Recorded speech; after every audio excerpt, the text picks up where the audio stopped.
Assalamu alaikum and welcome to my channel AHA Assistance. Dear students, with lecture 4, I'm with you. So, क्या पढ़ा था हमने last lectures में, जल्दी से रिकॉल कर लेते हैं ताकि आज का लेक्चर स्टार्ट करते हैं.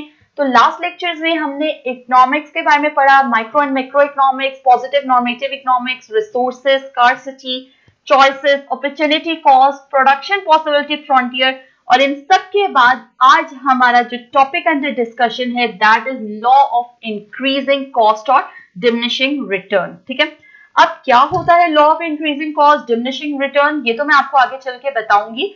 लेकिन अगर आप में से किसी ने भी प्रीवियस लेक्चर्स को मिस किया है तो लाजमी उनको व्यू कर ले, क्योंकि आगे हम तभी अच्छे से पढ़ सकते हैं जब हमें पिछली चीजें क्लियर हो. ठीक है, so let's begin with our lecture. Law of increasing cost और डिमिनिशिंग रिटर्न की डिटेल्स में जाने से पहले मैं आपको एक और चीज के बारे में बताती हूँ, that is law of returns to scale. Production function में जो प्रोडक्शन, आपको पता है ना कि जैसे कि हमने फर्स्ट लेक्चर में डिस्कस किया था कि प्रोडक्शन फंक्शन जो होता है या उसमें आपकी 4 मेन चीजें होती हैं. और क्या क्या वो मेन चीजें थी, उसमें आपका सप्लाई एंड डिमांड मेन था. ठीक है, और उसके बाद फिर उसमें आपका स्कार्सिटी आ जाता है. ठीक है, और इसी के साथ फिर अपॉर्चुनिटी कॉस्ट आ गया था. ठीक है, ये कुछ चीजें थी जो कि मैंने आपके साथ एक फिगर शेयर किया था कि अनलिमिटेड वांट्स, लिमिटेड रिसोर्सेज यानी कि डिमांड और सप्लाई, और फिर स्कार्सिटी यानी कि शॉर्टेज ऑफ रिसोर्सेज, और फिर आपके पास चॉइसेस आ जाती हैं कि कौन सी चॉइस आप अडॉप्ट कर सकते हैं. और उन्हीं चॉइसेस की बेसिस पे जो हमने लास्ट एक लेक्चर किया है प्रोडक्शन फ्रंटियर का, that is it was the complete, क्या नेम था, प्रोडक्शन पॉसिबिलिटी फ्रंटियर. सो उसके हिसाब से वो मैंने आपको बताया था कि किस तरह आप कर्व बनाते हैं और किस तरीके से कर्व ड्रॉ किया जाता है. तो आज का जो ये लेक्चर है ना, ये भी उन्हीं चीजों पे बेस करता है पर इन एडवांस्ड फॉर्म. ठीक है, हर कॉन्सेप्ट आपस में लिंक्ड है. अब प्रोडक्शन का एक लॉ होता है, law of returns to scale. अब इस लॉ के हिसाब से जितने भी फैक्टर्स हैं ना जो कि इन्वॉल्व होंगे प्रोडक्शन प्रोसेस में, उनमें से कोई भी फैक्टर फिक्स्ड नहीं होता. ठीक है, और वो चेंज होते हैं, क्वांटिटी भी चेंज हो रही होती है, तमाम फैक्टर्स चेंज हो रहे होते हैं. अब इसकी 3 टाइप्स हैं, law of returns to scale की 3 टाइप्स है, या अब ये कह सकते हैं ये फर्दर डिवाइड होता है 3 तरह के लॉज में. सबसे पहले आ जाता है लॉ ऑफ इंक्रीजिंग रिटर्न्स, उसके बाद लॉ ऑफ कांस्टेंट रिटर्न्स, फिर लॉ ऑफ डिमिनिशिंग रिटर्न्स. ठीक है, ये 3 लॉज आ जाते हैं. जो आपका टॉपिक है वो है आपका लॉ ऑफ इंक्रीजिंग कॉस्ट और डिमिनिशिंग रिटर्न्स. ठीक है, इसके हवाले से ही हम आज के टॉपिक में बात करेंगे. पहले मैं आपको इन लॉज की इंट्रोडक्शन दूंगी, एजम्पशंस बताऊंगी और कहाँ ये अप्लाई होते हैं वो आपको बताऊंगी. और उसके बाद फिर एक छोटी सी एग्जाम्पल के थ्रू मैं आपको ये लॉ अगेन एक्सप्लेन करूंगी. ठीक है, तो चलते हैं सबसे पहले लॉ ऑफ इंक्रीजिंग कॉस्ट और डिमिनिशिंग रिटर्न के फर्स्ट लॉ की तरफ, that is return of sales के फर्स्ट लॉ की तरफ, that is law of increasing returns. अब लॉ ऑफ इंक्रीजिंग रिटर्न्स क्या होते हैं कि अब फॉर एग्जांपल आपके पास जो कॉस्ट है ना वो कम हो रही है. ठीक है, अब आप इस तरह से कह रहे हैं इंक्रीजिंग रिटर्न, सबसे पहले तो बात आ जाती है कि इंक्रीजिंग रिटर्न्स क्या होते हैं. ठीक है, इंक्रीजिंग रिटर्न्स आपके पास क्या होता है कि लाइक जस्ट फॉर एग्जांपल कि आपके पास कोई कॉस्ट है. ठीक है, और वो पर यूनिट कॉस्ट है. तो पर यूनिट कॉस्ट अगर लोअर डाउन हो रही है, कम हो रही है, तो क्या होगा कि इसका मतलब होगा कि जो डिमिनिशिंग रिटर्न है या डिमिनिशिंग रिटर्न्स उसके हैं वो बढ़ रहे होंगे. ठीक है, ये इनवर्सली प्रोपोर्शन होते हैं, यानी कि अगर कॉस्ट इंक्रीज जो है, लॉ ऑफ इंक्रीजिंग कॉस्ट जो है वो कम होगा तो डिमिनिशिंग रिटर्न ज्यादा होगा, इंक्रीजिंग कॉस्ट ज्यादा होगा तो डिमिनिशिंग रिटर्न कम होगा. इसको आप इस तरीके से भी स्टडी कर सकते हैं. मैं आपको पहले इसकी डेफिनेशन बता देती हूँ और फिर मैं एग्जाम्पल के थ्रू आपको एक्सप्लेन करती हूँ. In a given state of technology, when the units of variable factors are increased with the units of fixed factors, the marginal productivity increases. अब ये लॉ क्या कहता है आपको कि अगर एक प्रॉपर एक स्टेट हो टेक्नोलॉजी की जिसमें कुछ यूनिट्स को फिक्स कर लिया जाए, ठीक है, वेरिएबल फैक्टर्स हैं कुछ, पर उनकी यूनिट्स को फिक्स कर लिया है और वो इंक्रीज हो रहे हैं, वो जो यूनिट्स हैं वो इंक्रीज हो रहे हैं, वेरिएबल फैक्टर्स के यूनिट्स इंक्रीज हो रहे हैं फिक्स्ड फैक्टर्स से. ठीक है, तो ऐसी सिचुएशन में जो प्रोडक्टिविटी होगी ना वो इंक्रीज होगी, तो वो आपका लॉ ऑफ इंक्रीजिंग रिटर्न्स आ जाएगा. ठीक है, अब ये लॉ इसमें कुछ फैक्टर्स होते हैं जो कि इंक्रीज हो रहे होते हैं, कुछ फैक्टर्स होते हैं जो डिक्रीज हो रहे होते हैं. ये डिपेंड करता है कि आप कौन सा प्रोडक्ट है आपके पास और क्या कौन सी इंडस्ट्री ये यूज कर रही है, क्योंकि ये जो लॉ ऑफ इंक्रीजिंग रिटर्न है ये इंडस्ट्रीज में यूज किया जाता है। इसी तरह से डिमिनिशिंग रिटर्न भी, ठीक है। अब इसका देख लेते हैं कि इसकी क्या assumptions हैं, तो किस चीजों पे ये बेस करता है लॉ ऑफ इंक्रीजिंग कॉस्ट या लॉ ऑफ इंक्रीजिंग रिटर्न्स। इसका सबसे पहले आ जाता है कि जो भी टेक्निक है ना आपकी प्रोडक्शन की वो फर्दर इंप्रूव हो रही हो, विद पैसेज ऑफ टाइम वो इंप्रूव होती जा रही हो, ठीक है। उसके अलावा कम से कम जो एक फैक्टर है ना प्रोडक्शन का वो इनडिवाइजेबल हो, यानी कि जो फर्दर डिवाइड ना हो सके, ठीक है। और जो बाकी फैक्टर्स हैं वो डिवाइड हो सके, जिस तरह से अब लेबर और कैपिटल हो गया, ठीक है, वो फर्दर डिवाइड हो सकते हैं। इसी तरह से प्राइसेस में चेंज ना हो रहा हो। ये कुछ assumptions है, कुछ कंडीशंस हैं जो कि जब तक ये सेटिस्फाई नहीं हो रही होंगी ना लॉ ऑफ इंक्रीजिंग कॉस्ट नहीं एप्लीकेबल होता, ठीक है। इसी तरह से तमाम जो वेरिएबल फैक्टर्स हैं वो इक्वली एफिशिएंट हो, यानी ऐसा नहीं है कि कोई वेरिएबल फैक्टर का बहुत ज्यादा इम्पैक्ट है और दूसरे वेरिएबल फैक्टर तो बिल्कुल किसी खाते में ही नहीं है, तो ऐसा ना हो, वो इक्वली एफिशिएंट हो, उनका इक्वल रोल हो, ठीक है। अब इनकी एप्लीकेशन कहाँ होती है इस लॉ की, अब वो देख लेते हैं। ये जो लॉज है ना सबसे ज्यादा तो ये यूज होते हैं इंडस्ट्रियल यूनिट्स में, ठीक है।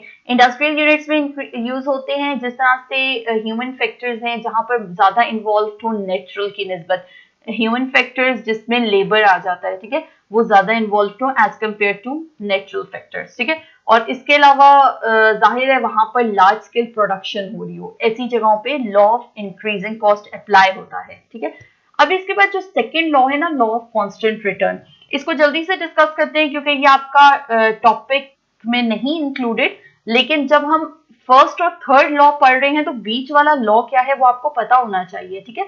अगर हम लॉ ऑफ इंक्रीजिंग कॉस्ट और डिमिनिशिंग रिटर्न पढ़ रहे हैं तो बीच का जो कांस्टेंट रिटर्न्स है वो आपको आइडिया होना चाहिए कि बीच में भी एक लॉ आता है जब तमाम जो यूनिट्स हो वेरिएबल फैक्टर्स के वो इंक्रीज हो रहे हों बाकी फिक्स्ड फैक्टर्स के साथ, और जो प्रोडक्टिविटी है वो कांस्टेंट रह रही हो, यानी प्रोडक्टिविटी चेंज ना हो रही हो। लॉ ऑफ इंक्रीजिंग में क्या था कि जब आपके पास जो वेरिएबल फैक्टर्स के यूनिट्स हैं उनके यूनिट्स और जो फिक्स्ड वेरिएबल्स हैं उनके साथ इंक्रीज हो रहे हो तो लॉ ऑफ इंक्रीजिंग कॉस्ट आएगा। जब वो कांस्टेंट रह रही हो प्रोडक्टिविटी यानी कि उसमें कोई चेंज ना आ रहा हो तो वो कांस्टेंट रिटर्न हो जाएगा। और इसी तरह से जो डिमिनिशिंग रिटर्न है ना, जब आपका प्रोडक्टिविटी डिक्रीज हो रही होगी तो डिमिनिशिंग रिटर्न आ जाएगा, ठीक है। इसको आगे पढ़ते हैं, इसके हम फर्दर assumptions और एप्लीकेशंस को नहीं स्टडी करते क्योंकि ये आपका इंक्लूडेड नहीं है आपके इस टॉपिक में, इसको जस्ट ओवरव्यू करते हैं। नेक्स्ट आपका जो लॉ ऑफ डिमिनिशिंग रिटर्न्स है, ठीक है। अब जैसे कि मैंने आपको बताया, आपको होपफुली अब जल्दी से पता लग गया होगा कि ऐसी सिचुएशन जहां पर टेक्नोलॉजी जो है, जो टेक्नोलॉजी की स्टेट है या जो प्रोसेसिंग हो रही है वो उस वही सिचुएशन रही है और उस सिचुएशन में जो वेरिएबल फैक्टर्स हैं प्रोडक्शन के वो इंक्रीज हो रहे हैं जो फिक्स्ड यूनिट्स हैं उनके साथ, ठीक है। अगर एक तरफ देखें, एक तरफ फिक्स्ड यूनिट्स हैं, उन फिक्स्ड यूनिट्स के साथ अगर वो इंक्रीज हो रहे हैं ना वेरिएबल फैक्टर्स और उसके रिजल्ट में प्रोडक्टिविटी डिक्रीज हो रही है तो लॉ ऑफ डिमिनिशिंग रिटर्न्स हो जाएगा।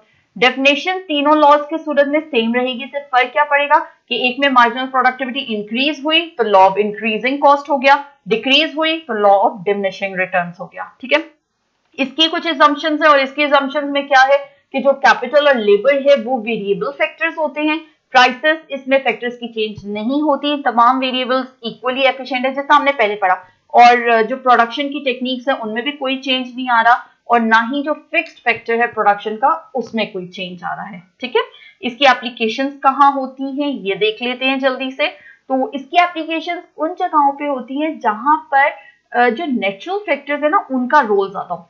देखिए हमेशा याद रखिए जब भी कोई चीजें दो आपस में कंट्रास्ट में आ रही होती है ना, तो अगर आप एक की चीज याद कर लेंगे ना, एक के पॉइंट्स याद कर लेंगे, ऑटोमेटिकली दूसरे के पॉइंट्स आपको याद हो जाएंगे। किस तरह से कि अब देखें डेफिनेशन में अगर प्रोडक्टिविटी मार्जिनल प्रोडक्टिविटी इंक्रीज हो रही है तो लॉ ऑफ इंक्रीजिंग कॉस्ट है, डिक्रीज हो रही है तो लॉ ऑफ डिमिनिशिंग रिटर्न्स है, ह्यूमन फैक्टर्स इन्वॉल्व है तो लॉ ऑफ इंक्रीजिंग कॉस्ट है, नेचुरल फैक्टर्स इन्वॉल्व है तो लॉ ऑफ डिमिनिशिंग कॉस्ट है, ठीक है। इस तरह से कुछ चीजें आप इस तरह से याद रख सकते हैं एक दूसरे के कंट्रास्ट में। उसके अलावा जो मजीद एप्लीकेशन है वो आप अपनी स्क्रीन पे देख सकते हैं। अब चलते हैं हम एक एग्जाम्पल की तरफ, ठीक है, क्योंकि कोई भी कॉन्सेप्ट खासतौर पे जो ग्राफिकल कॉन्सेप्ट्स होते हैं ना उनको सीखने के लिए जब तक कोई एग्जाम्पल ना हो उस वक्त तक पॉसिबल नहीं होता। बहुत सिंपल से एग्जाम्पल दूंगी, कोई हार्ड एंड फास्ट रूल नहीं है, इजी वर्ड्स में बताऊंगी ताकि आपको समझ में आए। उसके बाद आप अपने पेपर्स में इसको लिखते हुए चाहे जो मर्जी एग्जाम्पल दें, आपको सिर्फ मेन कॉन्सेप्ट पता होना चाहिए।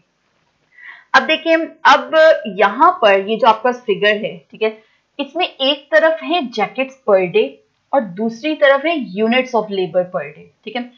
अब जस्ट थिंक कि अगर एक बंदा काम कर रहा है, ठीक है, एक बंदा काम कर रहा है तो कितनी जैकेट्स प्रोड्यूस होंगी? जस्ट फॉर एग्जांपल यहाँ पर 3 जैकेट्स, ठीक है, एक बंदा काम कर रहा है, 3 जैकेट्स प्रोड्यूस हो रहे हैं। पर जब 2 बंदों ने काम किया तो यहाँ पर 5 जैकेट्स प्रोड्यूस हुई।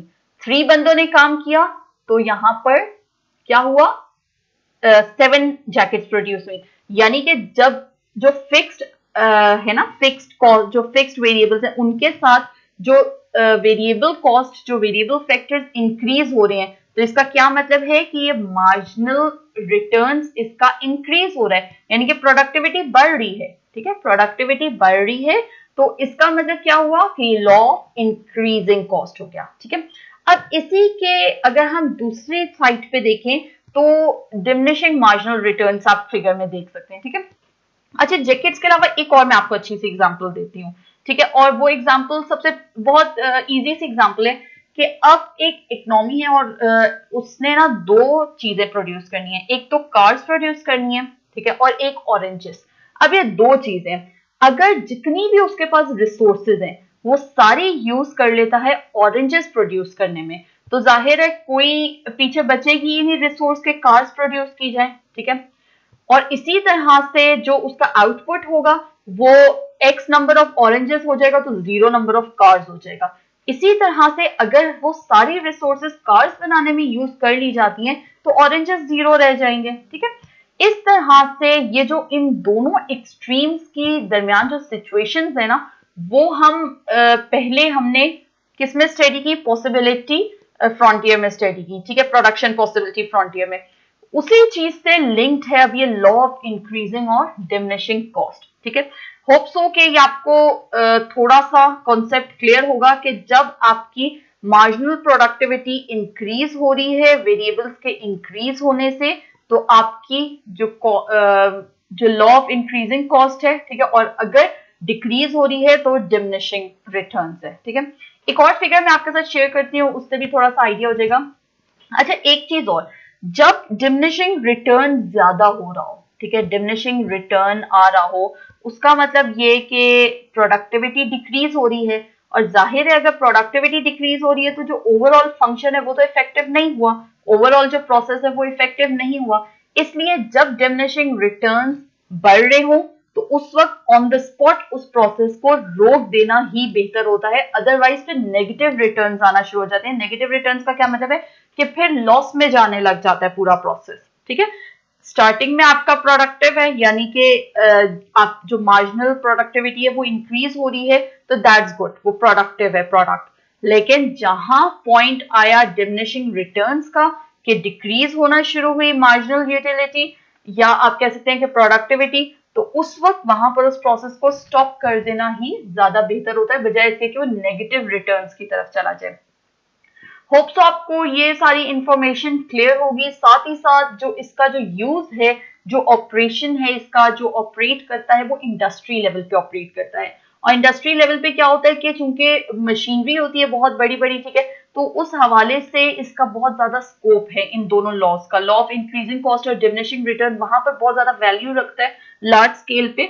जो छोटी छोटी प्रोडक्शन है उनमें इसका इतना ज्यादा यूज नहीं होता, क्योंकि ये एक कर्व जो है ये जब तक मार्जिनल प्रोडक्टिविटी इंक्रीज हो रही होती है, वो लॉ ऑफ इंक्रीजिंग कॉस्ट के ऊपर एप्लीकेशन होती है उसकी, तो वो बहुत ज्यादा हेल्पफुल होता है, ठीक है, उस मैन्युफैक्चरिंग फर्म के लिए। और जैसे ही वो डिमिनिशिंग रिटर्न्स की तरफ आता है तो वो उस प्रोसेस को वहां पर स्टॉप कर देते हैं ताकि उनको नेगेटिव रिटर्न ना मिले, ठीक है। इसके अलावा एग्रीकल्चर में जिस तरह से होता है ना कि डिफरेंट नेचुरल डिस्टर्बेंसेस होती हैं, ठीक है, कभी चेंजेस इन वेदर आ गए, कभी कोई सीजनल आ गए, तो उस वो माइनर स्केल होता है, उन जगहों पे इंक्रीजिंग रिटर्न्स तो स्टडी किया जाता है लेकिन डिमिनिशिंग रिटर्न को वहां पर स्टडी नहीं किया जाता। होप सो आपको ये कॉन्सेप्ट क्लियर होगा लॉ ऑफ इंक्रीजिंग कॉस्ट और डिमिनिशिंग रिटर्न का। मजीद कोई कंफ्यूजन की सूरत में आप मुझे कमेंट कर सकते हैं। Thank you for watching my channel and don't forget to subscribe. अल्लाह हाफिज।